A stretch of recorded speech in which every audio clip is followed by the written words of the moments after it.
এই যে দেখো আনার, কালকে তো আপেল কাটা শিখাইছি, আপেল কাটা তো পারলে না, মানুষ আবার টল করে কাজ যা করো, তোমরা যেগুলো পারো না, এই যে এখন তোমার আনার কাটা শিখাবো। আসো, এই যে আনারটা নিয়ে প্রথমে এই সাইড দিয়ে কাটবা, বুঝছো?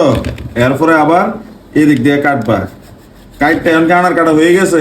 না, আনার কাটতে হইলে আবার এই যে এদিক দিয়ে সুন্দর করে এই সাইড দিয়ে কাটবা। এরকম আবার আত্মাত কাটতে লেও না, এদিক দিয়ে এই যে আবার এদিক দিয়ে কেমনে দিবা। এখন কি করবা?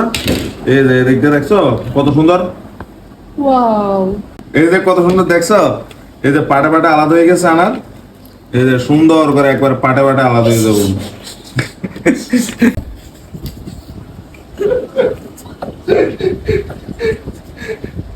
আমার ছেলে আনার কাটা দেখে হাসতেছে, এখন হাসলেও লাভ না, আনার কাটা তো সবাই পারে না। তোমরা তো মানে হুদাই বলো যে আমরা কিছু পারি না, আমরা সব পারি। এই যে আনার কাটা শিখিয়ে দিলাম কিভাবে কাটে, আবার সবগুলা একসাথে ভাঙবা না, একসাথে না ভাঙ্গিয়া এই যে এভাবে একটু রাখবা,